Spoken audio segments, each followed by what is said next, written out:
O silêncio na sala de jantar da casa de família em Sintra caiu como um manto pesado quando André se levantou devagar, o coração martelando no peito. Com um gesto suave mas decidido, ele segurou a mão de Lucas por cima da toalha bordada e disse, com a voz firme apesar do tremor interno: Pai, mãe, Beatriz, este é Lucas, o homem que eu amo e com quem desejo construir a minha vida. O ar pareceu rarefeituço, os talheres pararam a meio caminho, e o rosto de Carlos, o pai, um homem de 62 anos com as marcas de uma vida disciplinada no exército e depois na construção civil, passou de surpresa para uma expressão que ninguém esperava, não raiva, não rejeição, mas uma vulnerabilidade profunda que fez os olhos de todos se arregalarem. A mãe, Ana, deixou cair o copo de vinho do Porto, o líquido vermelho espalhando-se como uma ferida aberta na toalha branca. Beatriz, a irmã mais nova, cobriu a boca com as mãos, os olhos castanhos arregalados de incredulidade. O tio Manuel, que tinha chegado de surpresa para o aniversário de Ana, franziu o sobrolho tão profundamente que as rugas da testa pareciam sulcos de terra seca. André sentiu as pernas tremerem, mas manteve-se de pé, o calor da mão de Lucas ancorando ao presente. Lucas, com o seu cabelo escuro ligeiramente despenteado e o olhar sereno de professor de história que sempre acalmava tempestades, apertou os dedos dele com força, transmitindo uma calma que André não sabia que precisava tanto. Ninguém falou durante longos segundos. O relógio antigo na parede marcava os segundos com um tic-tac que parecia ecoar nas paredes cobertas de azulejos azuis e brancos, típicos das casas antigas de Sintra. O cheiro a bacalhau assado com batatas e azeite ainda pairava no ar, misturado ao perfume de jasmim que entrava pela janela entreaberta.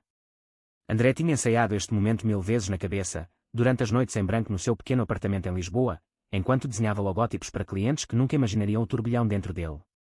Ele crescera ouvindo o pai falar de homens a sério, de dever, de família tradicional, e por isso guardara o segredo como um tesouro frágil.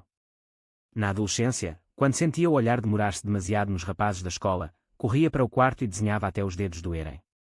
Na universidade, em Lisboa, conhecera rapazes, tivera breves relações, mas nunca trouxera ninguém a casa. Até Lucas. Tudo mudara 2 anos antes, num fim de tarde chuvoso no Chiado. André entrara no café à brasileira para escapar à chuva, o caderno de esboços molhado debaixo do braço. Lucas estava sentado sozinho a uma mesa junto à janela, corrigindo provas de alunos com uma caneta vermelha na mão. Os seus olhares cruzaram-se quando André pediu um galão.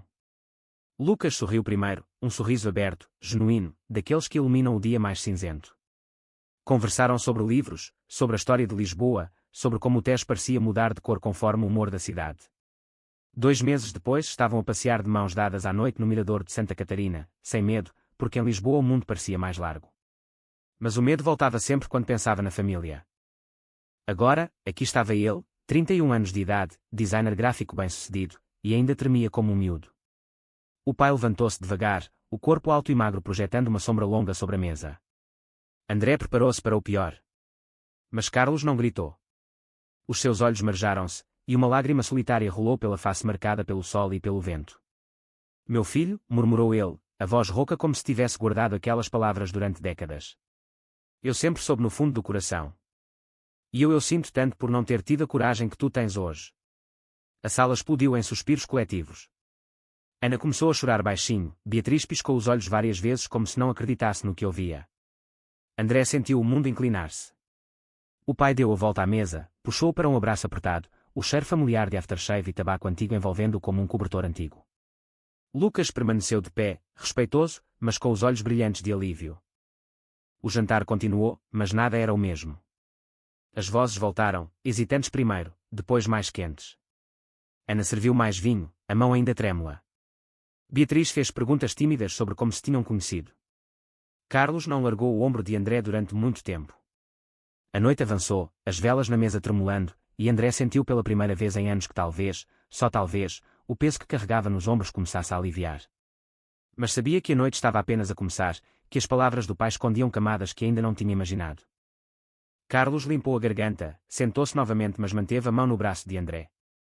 Há coisas que um pai não diz aos filhos porque acha que assim os protege, começou ele, a voz baixa mas firme. Eu cresci noutra época, quando ser diferente era perigoso. Mas ver-te aqui, corajoso, traz-me uma paz que não esperava. Ana segurou a mão do marido, os olhos ainda molhados. Beatriz olhava alternadamente para os 2 homens à sua frente, tentando processar. Lucas interveio com calma, contando como se conheceram no Chiado, como André o fizera rir com os seus desenhos rápidos de clientes difíceis. O ambiente aquecia lentamente, como o vinho que circulava. André ouvia, o peito apertado de emoção. Ele lembrava-se das noites em que voltava de Lisboa para Sintra e inventava namoradas fictícias para não desiludir. Lembrava-se do dia em que o pai o levara a pescar no rio, falando de como um homem deve sustentar a família. Agora tudo se invertia. A mãe começou a contar anedotas da infância de André, como ele desenhava casais de príncipes em vez de príncipe e princesa.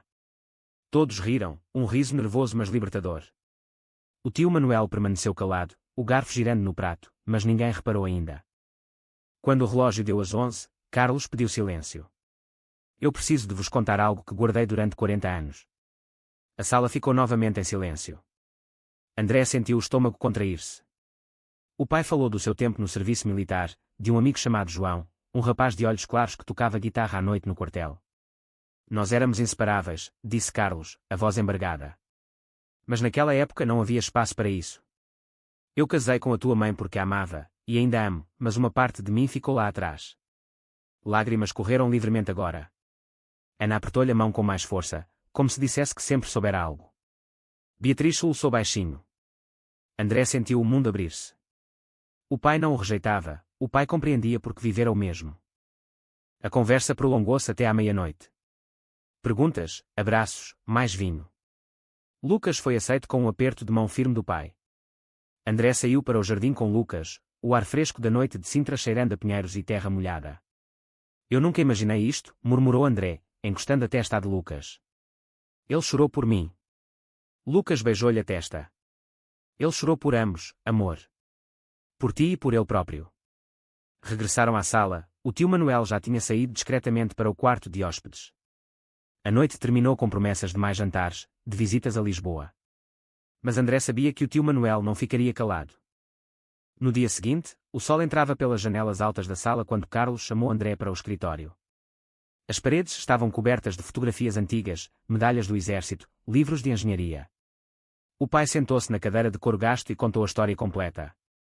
João morrera num acidente de carro em 1982, e Carlos nunca pudera chorar publicamente por ele. Eu escolhi o caminho seguro, disse. Mas ver-te escolher o teu caminho dá-me orgulho que não consigo explicar. André chorou nos braços do pai pela primeira vez desde criança. A mãe entrou, abraçou-os aos dois. Beatriz juntou-se, formando um círculo de cura. A tarde passou em conversas profundas. André falou das suas lutas na adolescência, dos amigos que se afastaram quando suspeitaram. Lucas contou da sua família em Coimbra, mais aberta mas ainda com silêncios.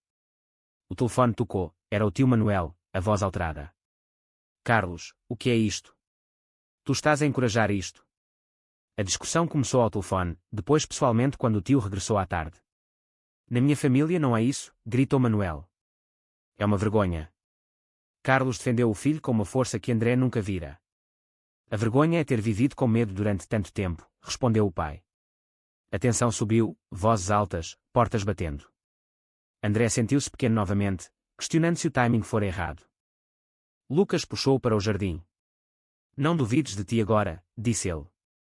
Teu pai está do teu lado. Mas André duvidava. Nessa noite, sozinho no quarto de infância, olhou para os desenhos antigos colados na parede e sentiu o peso das expectativas antigas regressar. Telefonou ao seu melhor amigo, Tiago, em Lisboa. Vem cá amanhã, disse Tiago. Precisamos de falar. André dormiu pouco, o coração dividido entre gratidão e medo. De regresso a Lisboa na segunda-feira, André encontrou o escritório agitado. Alguém do departamento de marketing comentara ao jantar, provavelmente por causa de uma mensagem da irmã para uma prima que trabalhava na mesma empresa. Então agora és assumido? Perguntou um colega com tom irónico. André sentiu o sangue ferver mas manteve a calma. Lucas esperou à saída, e foram caminhar pelo terreiro do Paço. O tio ligou outra vez, contou André. Diz que o pai está a destruir a família. A discussão com Lucas surgiu então, não por raiva, mas por cansaço. Talvez devêssemos esperar mais, disse André. Lucas parou. Esperar o quê? Mais anos de esconder. O dia terminou com uma chamada do pai. O Manuel acalmou-se um pouco, mas precisa de tempo. André sentiu alívio misturado com culpa. Na quarta-feira, Tiago chegou ao apartamento. Sentaram-se no sofá com cervejas. Tiago, heterossexual mas aliado desde a universidade, ouviu tudo. O teu pai revelou o segredo dele para te proteger. Isso é amor verdadeiro. André começou a ver as coisas de outra forma. O fim de semana seguinte trouxeram uma crise maior. O tio organizou uma reunião familiar alargada. Vozes altas, acusações. André defendeu-se, Lucas ao lado. O pai interveio novamente, contando a história de João para toda a gente. Alguns choraram, outros saíram. A tensão chegou ao pico quando o tio disse: "Isto é pecado." Carlos levantou-se. "O pecado é o silêncio que matei o meu amigo por dentro." O silêncio que se seguiu foi pesado, mas transformador. André e Lucas passaram o domingo seguinte a passear pelas ruas de Alfama, subindo as escadas estreitas, parando em miradouros. "Eu cresci a pensar que o amor tinha de ser escondido", disse André. Lucas parou, virou para si. "Agora sabes que não." Conversaram sobre o futuro, morar juntos, talvez adotar um cão, viajar pelo Alentejo. André sentiu a identidade solidificar-se, não como uma luta, mas como uma verdade simples. Telefonou à mãe. "O teu pai está mais leve", disse ela. Ele ri mais. O tio enviou uma mensagem curta: "Desculpa as palavras duras. Preciso de tempo." Era um começo. No trabalho, o ambiente acalmou. Um colega aproximou-se: "Admiro a tua coragem." André sorriu. À noite, no apartamento, Lucas preparou jantar simples: arroz de tomate, salada. Sentaram-se no sofá, ombros encostados. André sentiu que tinha crescido, não só como homem gay, mas como filho, como parceiro. O conflito interno dissipava-se, dando lugar a uma paz que nunca conhecera. 2 meses depois, a família reuniu-se novamente em Sintra para o aniversário do pai. A mesa estava posta com mais cuidado, o vinho melhor. O tio Manuel veio, calado mas presente. Durante o brinde, Carlos levantou o copo. "Ao meu filho André e ao Lucas, que me ensinaram a ser honesto comigo mesmo." As lágrimas voltaram, mas de alegria. Beatriz abraçou o irmão. A mãe beijou Lucas na face. O tio apertou a mão de André sem palavras, mas o gesto dizia tudo. André e Lucas ficaram até tarde, caminhando pelo jardim sob as estrelas.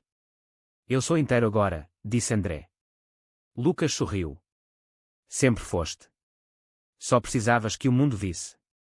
A vida continuou, mais leve. André desenhava com mais liberdade, Lucas planeava aulas sobre história LGBTQ. A família evoluía, devagar, como as estações em Sintra. Você acha que o pai de André fez bem a revelar o seu próprio segredo naquela noite, ou deveria tê-lo guardado para sempre? Verdadeiro ou falso?